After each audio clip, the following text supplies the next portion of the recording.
Hello, and welcome back to another episode of the Be a Better You podcast. I am your host and subconscious reprogramming expert, Allison K. Dagney. Now, today I want to talk about how to read people accurately after emotional abuse, because when you've been abused, your radar seems to be a little bit broken.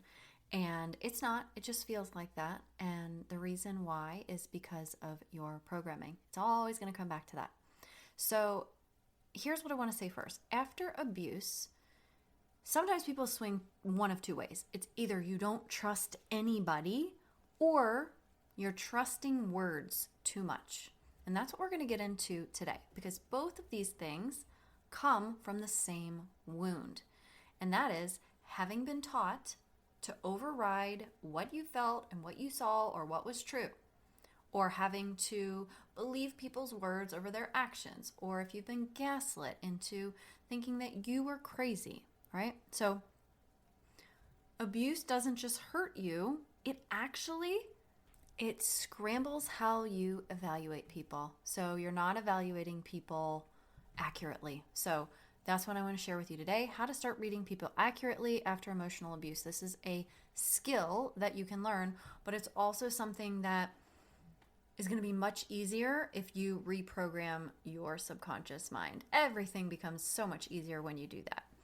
So let's talk about why words are so easy to believe, and then why this backfires. Because for most people, words can be soothing.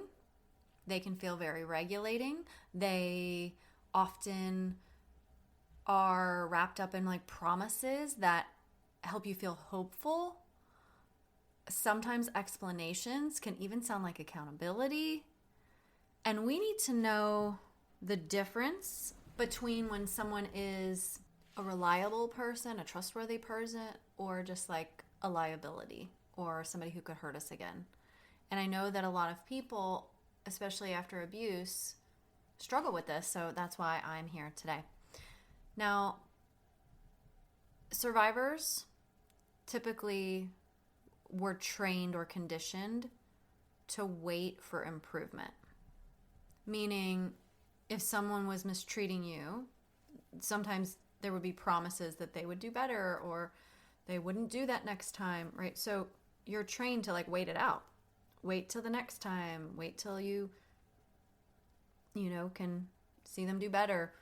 Sometimes we're conditioned to give the benefit of the doubt, right? They play on your empathy and your kindness. So you should forgive them and you should give me the benefit of the doubt, right? That sort of thing. And then also you could be trained to prioritize intention over actual impact. And this is important because intention really doesn't matter all that much. It's the impact that matters, right? It's the result that actually matters, not what they meant by it. Well, I didn't mean to hurt your feelings. Well, I didn't mean to cheat on you. Well, I didn't mean, okay, well, but you still did, and it still hurt. So words soothe the nervous system for a lot of people. When you've been made promises, when somebody has future faked you and told you, oh, this is what's going to happen, or, I love you, but you're crazy, or, right? Words can be soothing. But here's the thing that I want you to know. Patterns actually reveal the truth. Okay? Words soothe the nervous system, but patterns reveal the truth. So I really need you to learn how to check patterns. This is going to help you read people more accurately after emotional abuse. Like there's other things too. For instance, like checking your intuition and knowing the difference between a nervous system activation and an actual like whisper from an intuitive nudge, right? That's important too. We're going to focus on some patterns because patterns is where you're going to see the clarity, not in words, okay? Some of you are like, oh man, like I always look at words. No, we're going to look at patterns of behavior specifically. So here's an example. If somebody apologizes repeatedly, but they keep crossing the same boundary that you set, or they keep doing the same thing over and over that they said they wouldn't do, but they keep apologizing, right? Well, the words of the apology mean nothing.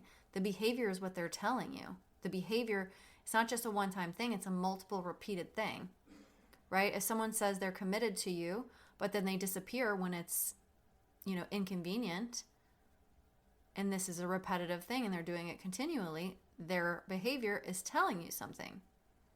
If someone talks about, oh, yes, I'm going to therapy and I'm going to change and I need to grow, but nothing actually changes, that's a pattern of behavior, okay? You've got to start looking at the patterns of behavior and not the words of what people say. This is going to be really helpful to write in any relationship. This doesn't have to be in romantic relationships. This can be in friendships. This could be in work relationships with people. This could be with your family.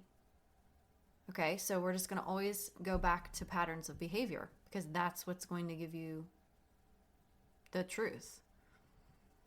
If behavior is not shifting and words are the only thing that is trying to, keep you there or give you promises or make you feel better, right? Well, I hate to tell you this, but when words don't match behavior, it's a lie, period, okay?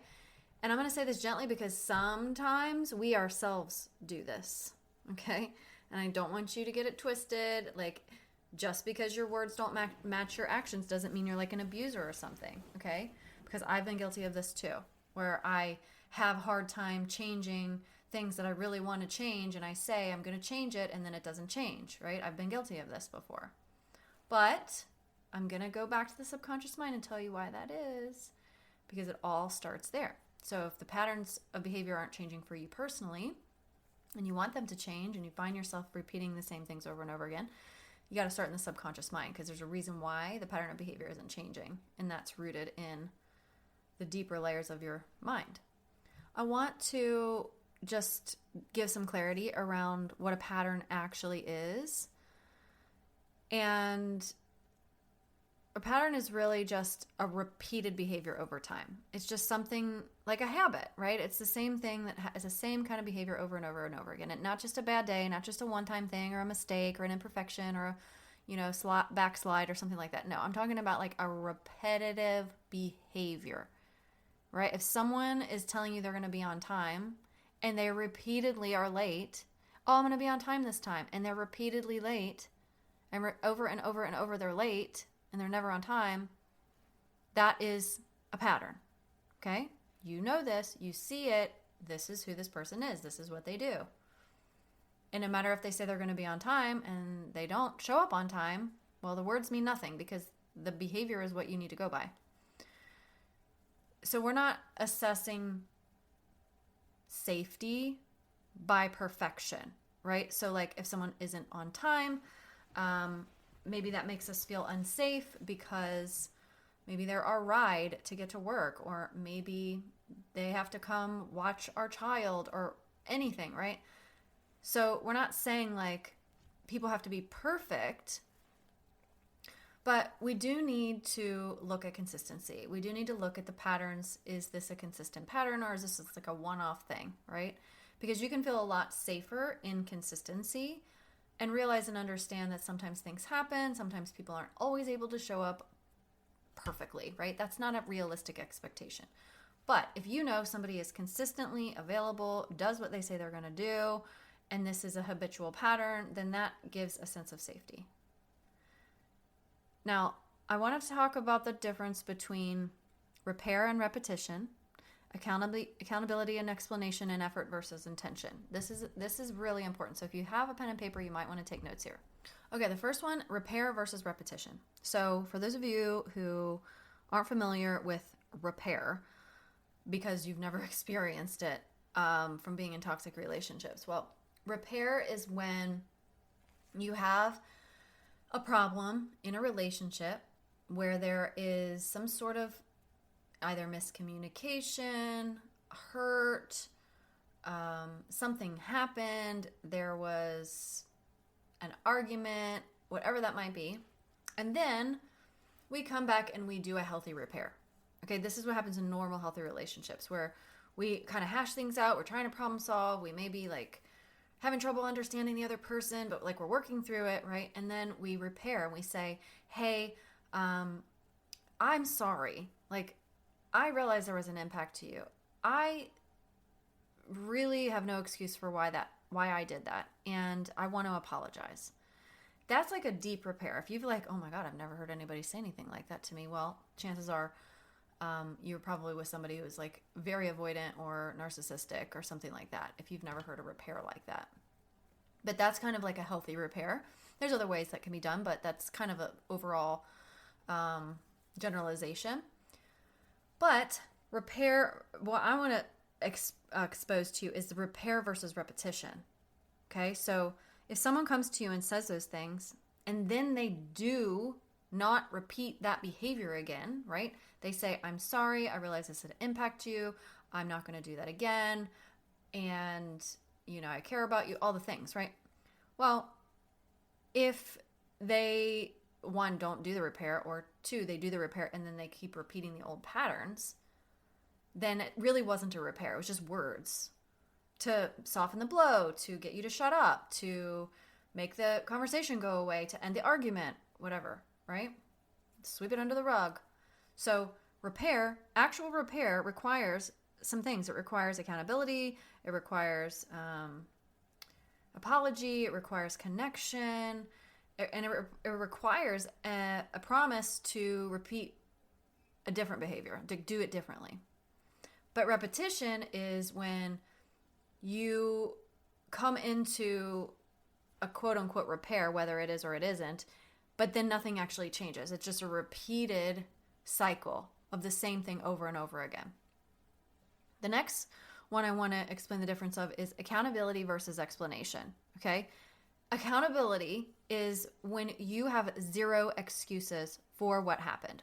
Like, I'm talking about like no excuses whatsoever, not like anything. It's just, I was wrong, should have never happened.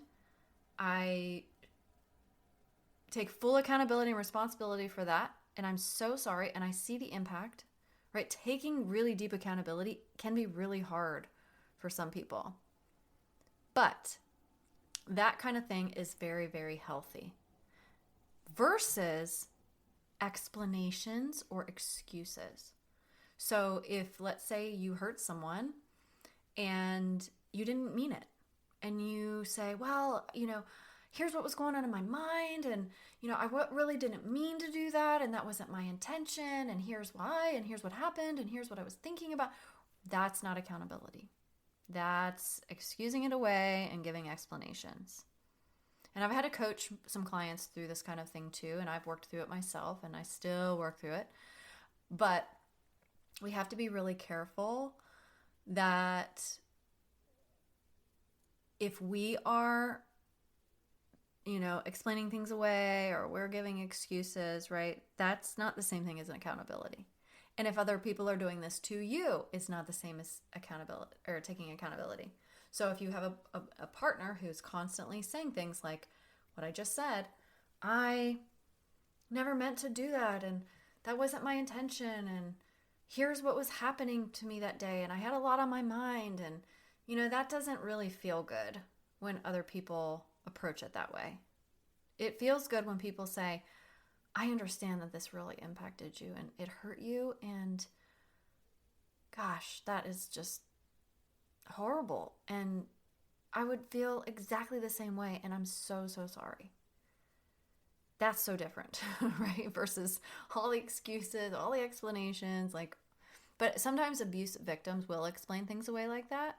And I'm not saying only abuse victims do it. People who want to skirt accountability will do it too. But usually it's a protection. It's like, I'm protecting myself. I'm explaining this so you don't get mad at me, right? So whether you do it or someone's doing it to you, it's not I'm not excusing the behavior. I'm just trying to explain to you where it comes from. It's a self-protection thing. And then the last one is effort versus intention.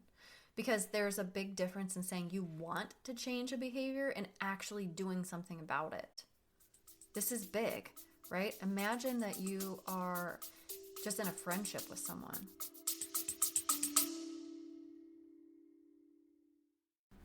If you've been listening to this podcast and something in you keeps nodding along week after week, well, that's not random. It's your intuition nudging you that there's something deeper here for you. I offer a free root cause call to help you uncover what's really behind your subconscious patterns, the self-doubt, the overthinking, the emotional pain that really never lets go. And in this private one-on-one call, I help you get clarity on the real reason that you're stuck and what your next best steps forward could look like, whether that's with me or another path that fits you better. So if my episodes speak to your soul, there's probably a reason. Follow the nudge, and you can schedule your free root cause call with me in the show notes. And now we'll get back to your episode. And you're the one that's saying you want to hang out, and they're the one saying, yes, I want to hang out. And you're like, okay, we should hang out. And everybody's like, yeah, we should hang out. And then you are the one who's always putting in the effort from your end. You're messaging them, you're organizing the fun nights out, you're choosing where to go to dinner, you're choosing the activities, you're pinging them, you're calling them, and it's never reciprocated. Well, what's the difference here? They said they want to hang out with you, didn't they? Sure they did. But does it really seem like it if they're not really putting in the effort? So it's important to understand, like, the words, again, don't match the actions. That's a pattern of behavior. So if this quote-unquote friend isn't making an effort and is just saying they want to be your friend, well, what are you going to believe, the words or the actions, right? I always go for it. Let me believe the actions. Actions over words every single time. So I think by now you probably understand what a pattern actually is. I mean, like when you're in grade school, you learn patterns like star, star, circle, star, star, circle, star, star, circle. Like the pattern, right? And then you get something happens in there and it's a square. It's like, oh, this interrupted the pattern, right? Well, it's the same thing in relationships with people. Sometimes people will be the square and then they will have a moment where they didn't show up in that pattern. That doesn't mean that they're a bad person or that they aren't committed to change or like anything. It just means maybe something else kind of got in the way in that moment. So that's why we have to look at, like, zoom out and look at the whole pattern. Is this a reliable person? Does this person keep their promises? Do they do what they say they're going to do? So that's what we need to really focus on. Okay, enough of this like believing words stuff. It's trash. Okay, so I want to explain to you why ignoring patterns is going to get you in hot water. Because when we choose words over patterns, what happens is we get a lot of confusion in our mind because, well, they said this, but they did something different. So now we're confused. It's going to create self-doubt for you because it's like, well, why did I trust this person? I kept believing that they were going to do it and they didn't. I kept thinking they were going to show up for me. I kept thinking they were going to change like they said, right? And now you're doubting yourself. Like, oh my gosh, what's wrong with me? Am I the crazy person? Because like, I keep believing them and they're not doing what they say they're supposed to do or what they said they're going to do. And no, you're not crazy, but this is my point, right? Ignoring the patterns is getting you in hot water. You'll end up over explaining things just to get them to see. You know, I've said this a million times. You told me you were going to do it. You said you weren't going to do that, right? Why are we over explaining when they're showing us who they are? They are literally showing us who they are. This like maybe giving them the benefit of the doubt thing. Well, maybe they can change or maybe they can do better. If people wanted to, they would. If they wanted to, they would. They would find a way. Now, I will say, I have to have this little caveat in here. Most people can't change patterns of behavior because of their subconscious blocks. So if you're somebody and you're like, but I really do want to change, Allison, I really do. And I just don't know why I keep going back to these old patterns. Well, you've got to check your beliefs. Beliefs like, I don't deserve a healthy relationship, so I always end up sabotaging it. Or maybe you believe you just aren't smart enough, or maybe you believe you just can't figure it out, or maybe you believe it's too hard, or, you know, it could be a whole slew of things. And then often we might end up staying in bad relationships longer than we should if we ignore patterns. If someone is continually mistreating you and we just kind of refuse to see the pattern, and we'll just hang out. Well, they said they would change. Well, they said they would do different. Or they said they wouldn't do that next time, because you're believing the words over the actions. And then oftentimes this can cause you to blame yourself for outcomes you didn't cause because you ignored the patterns. Like, yes, you ignored the pattern, but you didn't cause what happened. If they betrayed you or hurt you or abused you, right? We might blame ourselves. We didn't cause that, but we did ignore the pattern. So you can take accountability for that. You can be like, yeah, I did it. I did ignore the pattern a lot of times. And I'd ask you, like, why? Why did you ignore the pattern? Because you probably saw it. You probably said, yeah, this is not the first time this happened. It was multiple times. So why did you ignore the pattern? What is it you were believing when you ignored the pattern? Ask yourself that question. That's really, really important. Because once you can figure that out, then you get to the deeper layer, because you might be like, well, I ignored it because, I really believe in their potential. And I would say to you, okay, well, it's cool. You can believe in people's potential, but what's the deeper meaning there? What if they never change?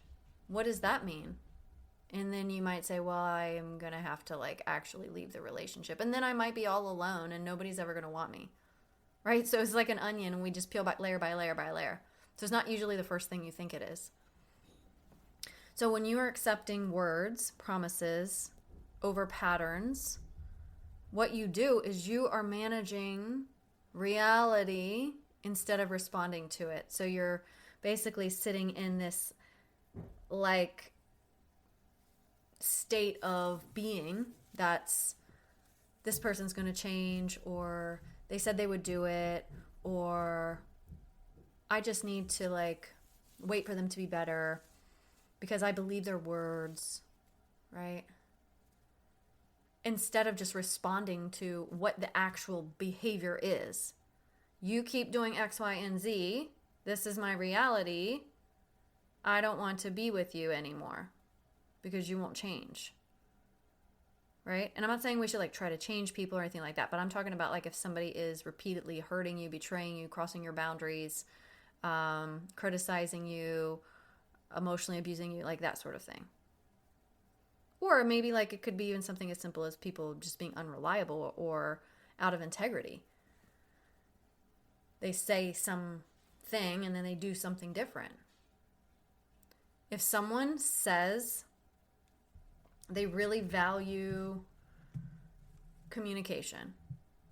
Oh, it's so important to me, and you should be a good communicator, and communication is great. But then they don't ever communicate. Do you really believe that they're valuing communication? Because they don't show up that way. When words don't match the actions, those things are not in alignment. So I always go back to the actions, always go back to the behaviors, because the words really don't mean anything. You can say anything you want. It's what you do that matters. So this episode is not just for evaluating others, but also ourselves and rebuilding trust with ourselves. Because like I said, raise my hand. I have been somebody who said I would change this or that or improve whatever, and then would fall back into those old patterns and behaviors.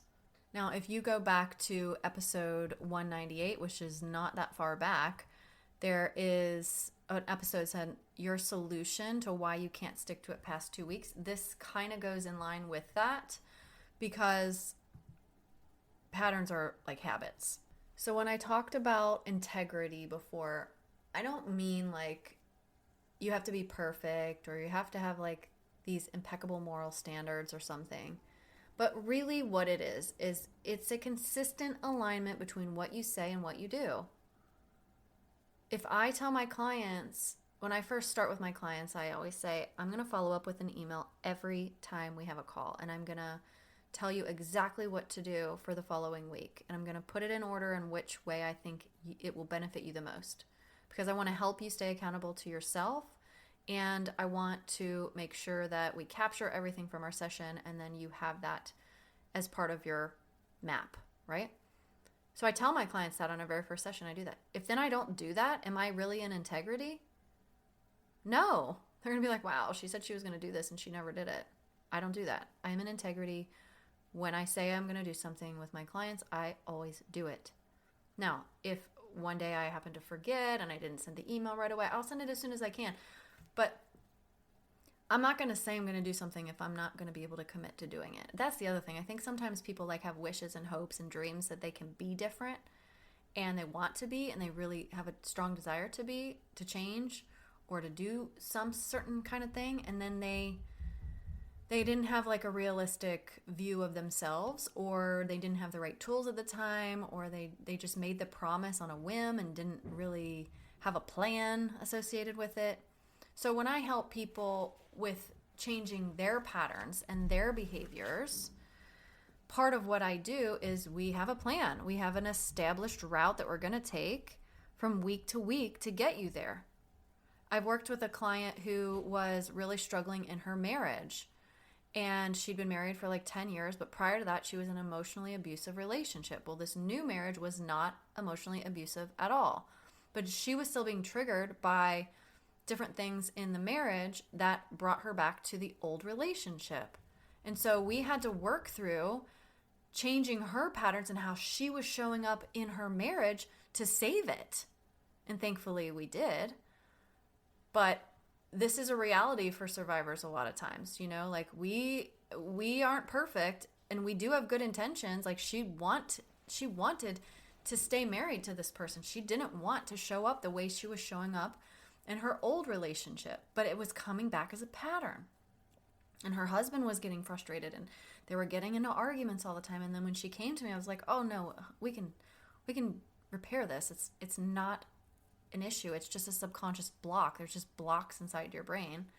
And if you're willing to commit to it, you can change it. So after abuse, a lot of people make promises to themselves and others, and then they break them. But it isn't because they don't care, because they don't want to, or any other reason like that, or because they're weak or something like that. It's not. It's because they do not have the right tools to change it. The right tools are nervous system regulation, getting into your body, figuring out what's in your subconscious mind, rewiring the programming. Because think about it like this. You're not going to show up. Let's use my client, for example. She would not show up in her marriage to her husband defensive every time he said anything to her. She would not. She would not show up defensive if she had beliefs like, he's trying to help me, he's not my ex, he's just concerned, right? There's different things that she needed to believe in order for her not to be defensive. He's attacking me, he's going to be just like my ex, I'm going to end up abused again, right? She had absolutely zero reason to believe any of these things. We talked through it. I was like, has he ever done these things like your ex did? No. Has he ever treated you like this? No. Like, he is not an abuser. Her husband was not an abuser. But she was showing up in the relationship like he was because of her trauma. So we had to go back and dig through that and figure out what her beliefs were and then rewire it. Okay? So she deeply cared about her marriage, and that's why she called me, because she was like, help me fix this. Which we did. And you can do this and many, many other things just like it if you're willing to commit to it. You have some courage and you can maintain some level of consistency. And if you're like, oh, I'm a terribly inconsistent person, I'm going to say, no, you're not. Because I guarantee you there are things that you do consistently every single day. Do you go to work every day? Do you brush your teeth every day? Do you get a shower every day? Do you drink coffee every day? Do you make dinner every day? Like, what do you do every day consistently? There's something you do. Do you check your phone every day? Right? So I'm going to challenge that. Okay? You can do all those things. The thing that is in the way is the subconscious mind. So I want to pivot here a little bit and explain to you how we communicate who we are through our patterns. And I think this is really important and really powerful because, and I'm talking about like who you are personally. So every time that you don't follow through with something, you're sending yourself a message. Not just other people a message, but you're also sending yourself a message. Because your brain, your subconscious mind, it really sees in the action you take, it understands experiences, and it understands emotions, it understands images, and I mean, it's not just listening to words, right? And that's what I'm telling you not to do. Stop listening to words. Your subconscious isn't doing that either. Okay? So when you don't follow through with something, what is a message that your mind is getting? It's saying things like, well, I can't be consistent, or I just can't do it, or I'm just unreliable, or I'm just a loser, or nothing ever works out for me, or I can't do it. Right? These are beliefs.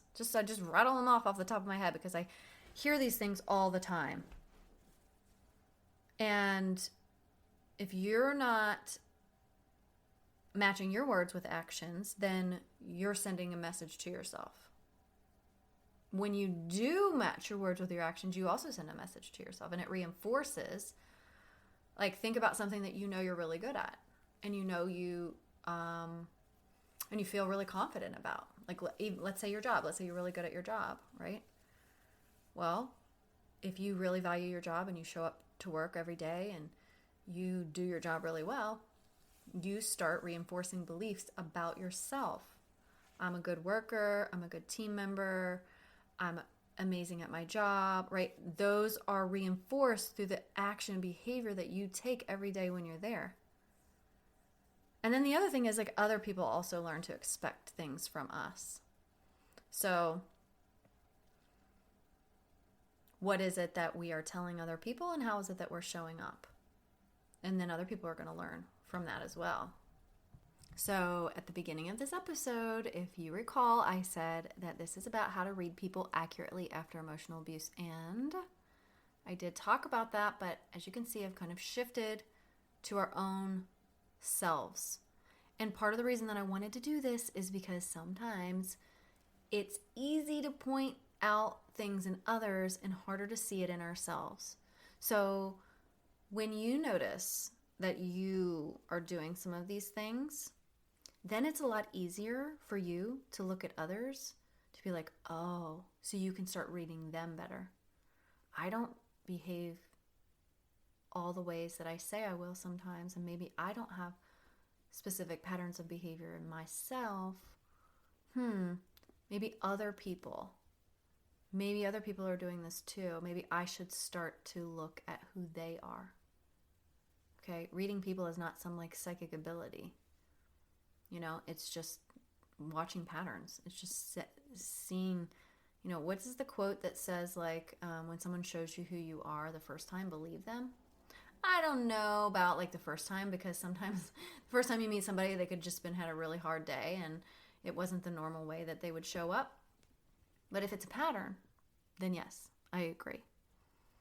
So I want to shift back to like reading other people. And if someone is in integrity, they're going to show up the way that they say. And if they fall out of integrity, they're going to try to do a repair, like I said before. So this is important for you to know if you're, dealing with a person who is using words, and it's never about the actions, then there should be a repair. And the repair, remember, is also effort. It's also action. It's also not just like coming back together and saying sorry, but like, what are you going to do about it next time? And then you have to check the patterns again, because if they say they're going to do it and then they don't, then they're telling you exactly what they are.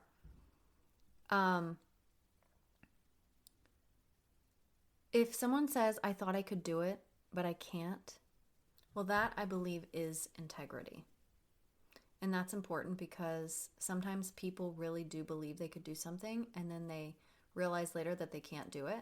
But the admission of saying they can't do it, that's them being truthful. That's them being honest to you, right? So if, let's say someone repeatedly lies to you and you say, I need you to stop lying. Like, this is it. I can't deal with that anymore. Like, stop lying. And they say, okay, I'm going to do it. I'm never going to lie again. And then weeks go by and they lied again. And they said, you know what? I thought I could do it. I can't do it. I cannot. Like, at least they're being honest. At least they're telling you that. And now they're telling you, if they can't do it, what to expect. You know that they're just going to continue to lie, right? So in some ways that is integrity because at least it's honest. But giving people updates on your life, if something changes, that's integrity, right? Like I said, I would be there at 6:30, but I'm going to be late. So on the way, I text and say, hey, I'm going to be 20 minutes late. That's having some integrity, okay? Versus just leaving people hanging, wondering what's happening.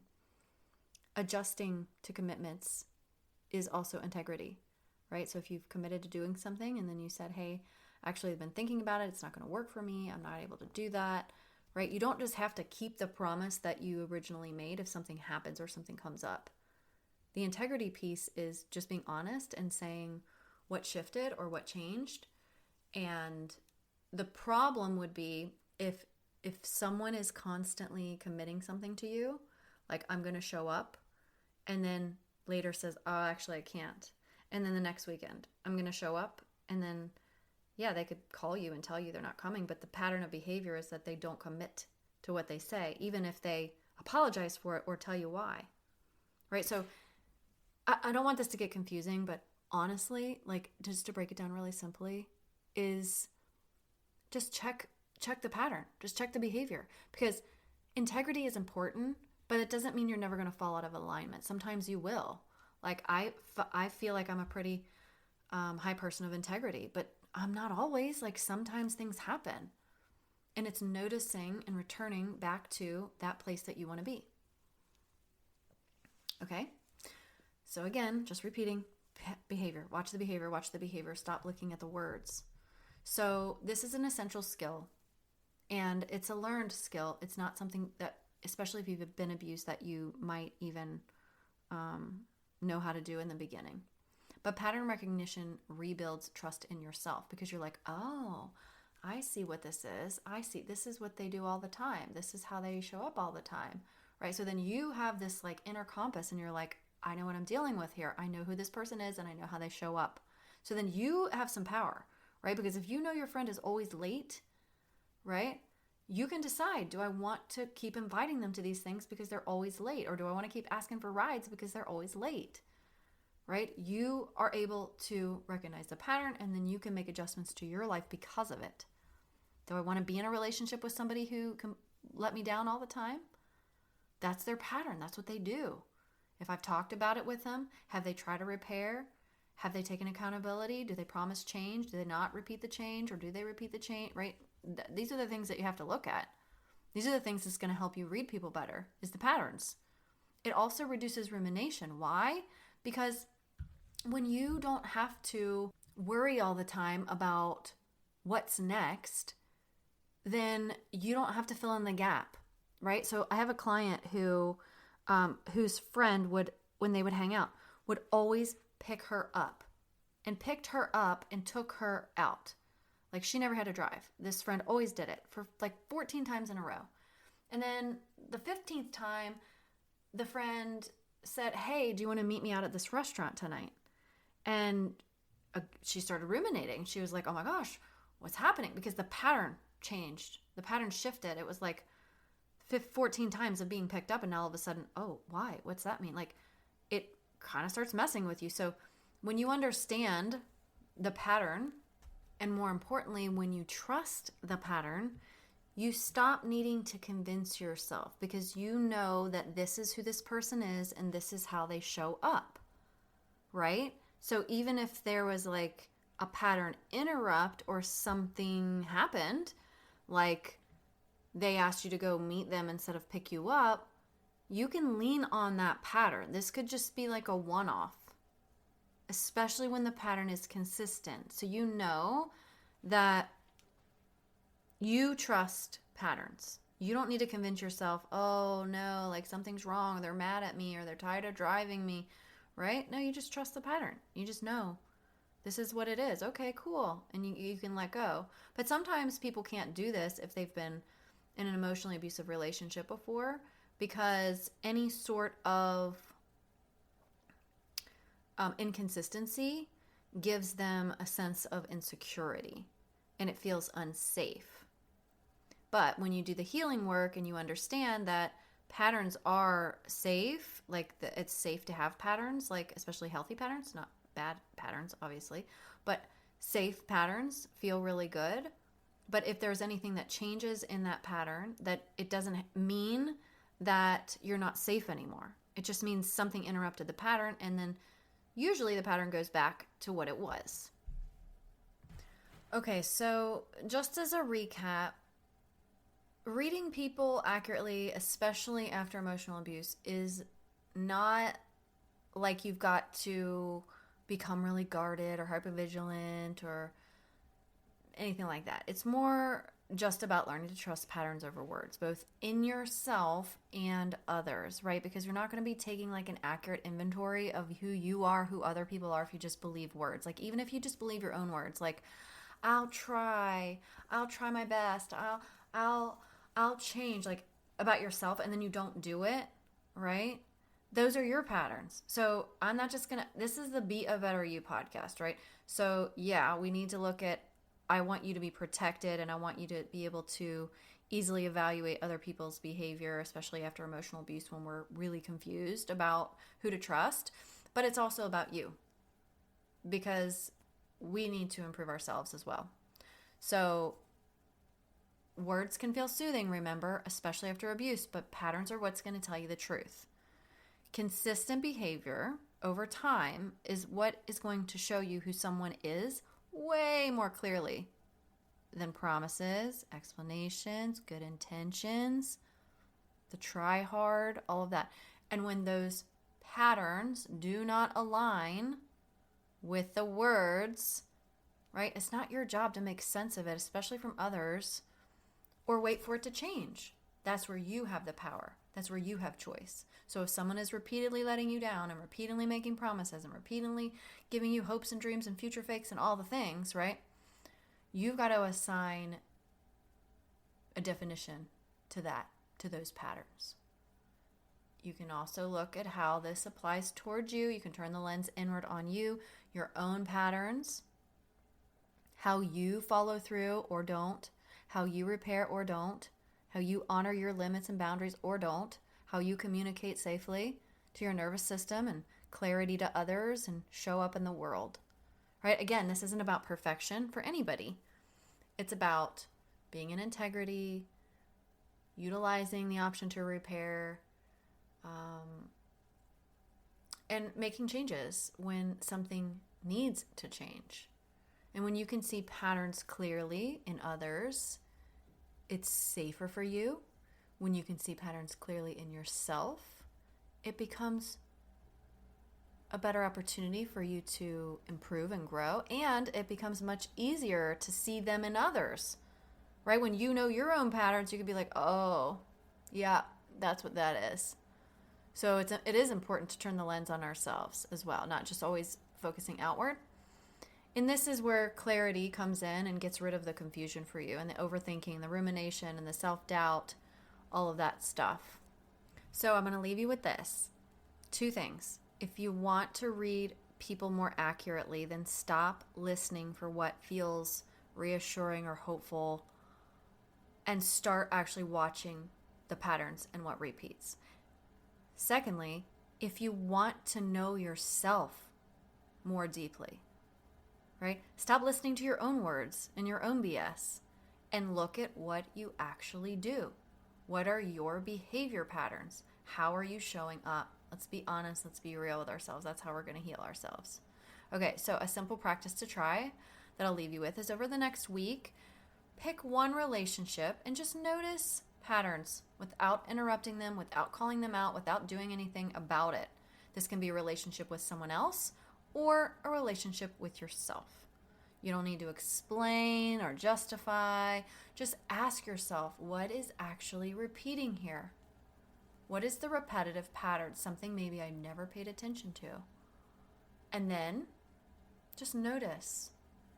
Notice where if it's with you, where your own actions align, if it's with someone else, where their actions align or don't.